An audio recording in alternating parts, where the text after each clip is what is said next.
Hello again, this is Richard Swiderski, part 3 in my series on how I'm modifying my Kolb KXP1 to have flaperons.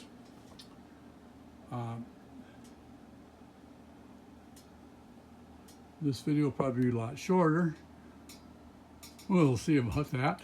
Anyway, on these pivots, I used a 3/8 grade 8 shoulder bolt, and Kolb had a grade 5 AN 5/16 bolt for this pivot, and that was welded to this chromoly tube, and a same size bolt welded vertically to the bottom of that tube. So I placed the 5/16 grade 5 with a 3/8 grade 8, and so what I did is I repurposed this piece.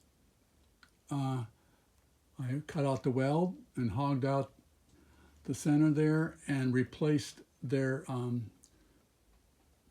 bushing that went over their 5/16 bolt pivot with a 3/4 inch chromoly tube that I pressed in a bronze bushing into that, and then that bronze bushing goes over the 3/8 shoulder. Same thing on the bottom bell crank. Okay.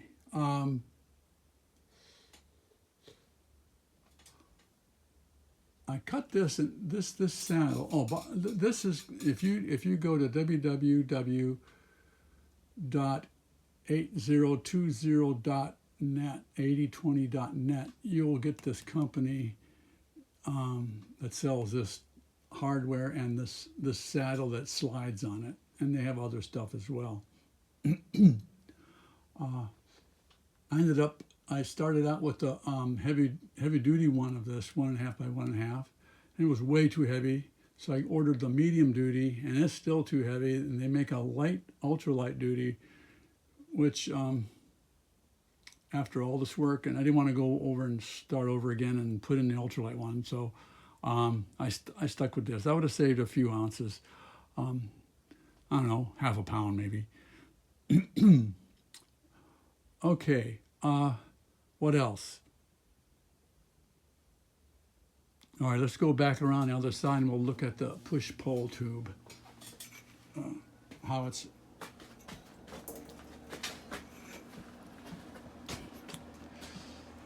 Oh, well, before I do that, while I'm thinking of it, so I cut this piece in half because the two pivots on...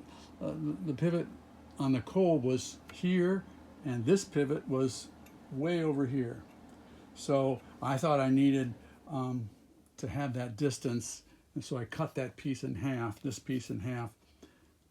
Turns out, after playing around with it, I got it to where I could really do a short couple on it. As you can see, I can't go any shorter and still use these, I don't know what you call them, Heimlich joints. So I put the two pieces back together and spliced them with this D channel, C channel, one on each side, which, as it turns out, wasn't so bad because I used this same C channel as a way to adjust the tension. I can, as you can see, I got a plate here that goes from this side on over, and it goes through here to this, connects to this plate over here. And when I crank down on this nut, it pulls the two sides together and crushes against the slide, against this slide here, and gives me an adjustable friction.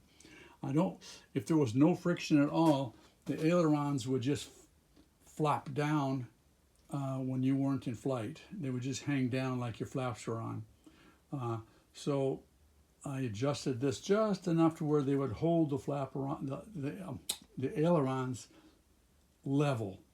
Now, when I put my counterbalances on the ailerons, I'll be able to take off some of that tension. But for now, it's set where it'll hold up the ailerons without the counterbalances on them. Okay, back to the other side. Oh, one more thing.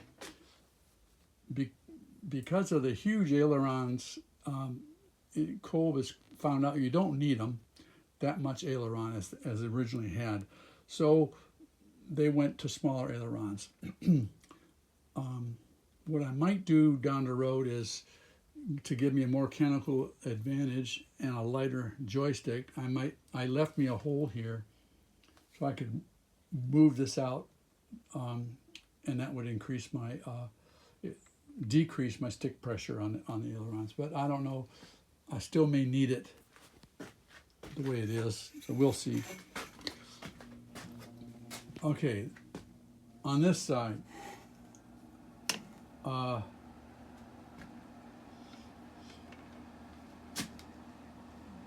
again, this splices the two pieces together, but on this side it also doubles as a anchor point for the push-pull tube. So I put this bracket on the back side of this clamp, and this is kind of what it looks like.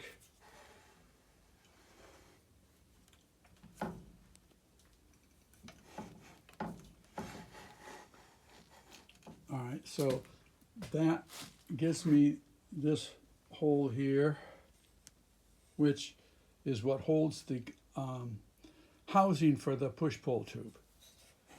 And then the center of the push-pull tube, the rod, goes into this 3/16 hole here.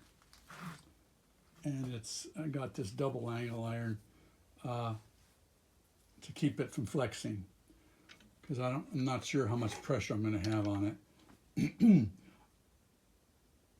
This push-pull cable, I call it a telex cable. I don't know if that's the right term, but like Aerolite 103 uses that kind of cable for all their control surfaces, I believe. Outboard motors are often steered with those cables. So that's what I'm talking about. If I'm using the wrong term, I'm sorry. Okay, so that's how it pushes it back and forth. That's where it mounts to here and here, and it slides 3.5 inches forward to full deflection of flaps, 1 inch back for full reflex up. Let's see what else. That's probably it for now.